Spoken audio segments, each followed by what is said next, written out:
Shalom. Kita kembali bertemu dalam renungan Logos hari ini. Sebelum kita mendengarkan firman Tuhan, mari kita berdoa. Kasih karunia dan damai bagimu yang dari Allah Bapa dan dari anaknya Tuhan Yesus Kristus. Amin. Firman Tuhan untuk kita pada hari ini diambil dari kitab Yeremia pasal 23 ayat yang ke-24. Demikian bunyinya. Saya bacakan, mari kita mendengarkannya. Demikian firman Tuhan. Sekiranya ada seseorang menyembunyikan diri dalam tempat persembunyian, masakan aku tidak melihat dia? Demikianlah firman Tuhan. Saudaraku yang dikasihi Tuhan kita Yesus Kristus, mungkin ada yang kita sembunyikan dalam hidup ini, yaitu hal-hal yang buruk, hal-hal yang tidak baik, hal-hal yang membuat kita gelisah. Karena kita menyembunyikan sesuatu yang tidak benar di hadapan Tuhan. Dalam konteks firman ini, Tuhan mengatakan bahwa Dia Maha Tahu. Ini suatu pertanyaan yang tidak perlu dijawab oleh manusia. Manusia lupa akan kemahakuasaan Tuhan. Itu sebabnya segala perbuatan-perbuatan yang tersembunyi terbuka bagi Tuhan. Dikatakan juga dalam Ibrani pasal 4 ayat 13. Dan tidak ada suatu makhluk pun yang tersembunyi di hadapannya.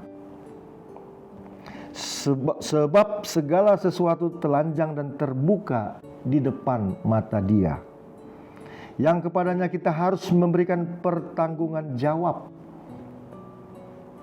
Nah, di sini Tuhan mengatakan kepada para nabi dan para imam yang menyembunyikan sesuatu yang tidak benar dalam penugasannya. Tuhan tidak pernah memerintahkan untuk berfirman, tapi mereka bernubuat. Ada oknum imam tidak ditugaskan oleh Tuhan menyampaikan sesuatu ataupun bermimpi, tapi mereka mengatakan mengatasnamakan Tuhan bermimpi untuk menjelaskan firman-Nya kepada umat Israel. Nah, demikian juga dengan kita, saudaraku. Tuhan Maha Tahu. Dikatakan tadi di sini pertanyaan yang tidak perlu dijawab, yaitu masakan aku, yaitu Tuhan, tidak melihat dia? Siapa dia ini? Orang-orang, oknum-oknum yang berbuat jahat. Demikianlah firman Tuhan. Ditegaskan lagi, tidakkah aku memenuhi langit dan bumi? Nah, ini pertanyaan yang tidak perlu dijawab. Nah, bagi kita semuanya umat yang percaya kepada Tuhan, segala sesuatu yang kita perbuat terbuka di mata Tuhan. Tidak ada yang tersembunyi.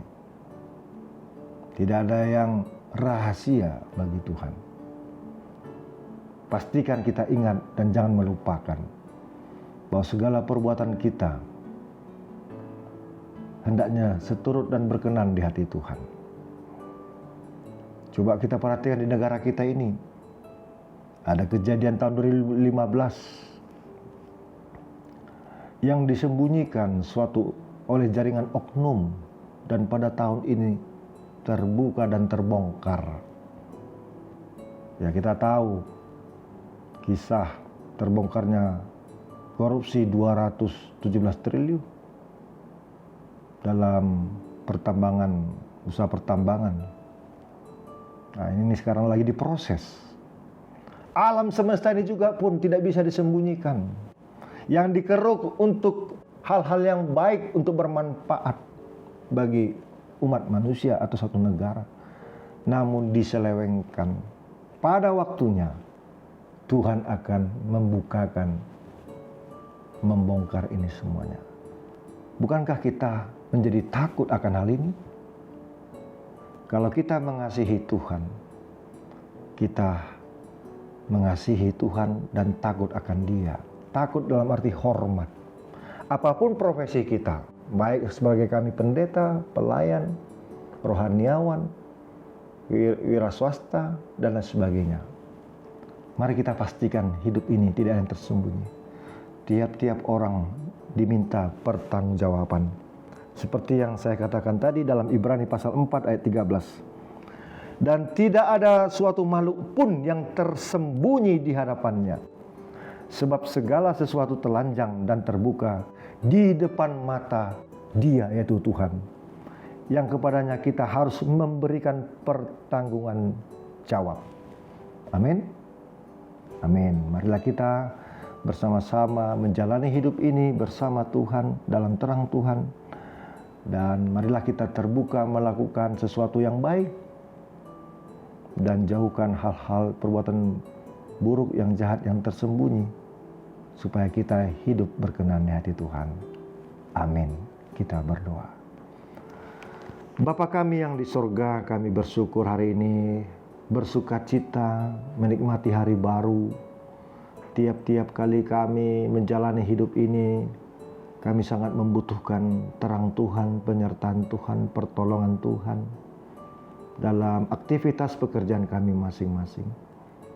Tuhan, Engkau menegur para imam dan nabi-nabi di zaman masa Israel, di mana oknum-oknum para nabi dan imam-imam menyembunyikan hal-hal yang tidak berkenan di hati Tuhan.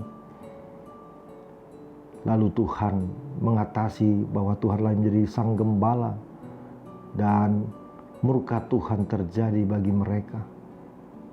Oh Tuhan Yesus, berkati pekerjaan kami senantiasa seturut dengan kehendak-Mu.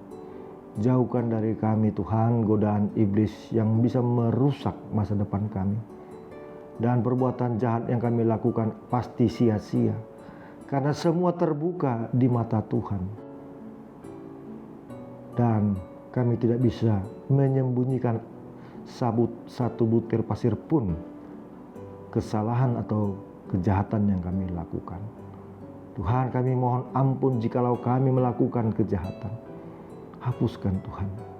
Dan suruhlah Roh-Mu yang kudus sehingga kami mau bertobat, hidup seturut dengan Tuhan.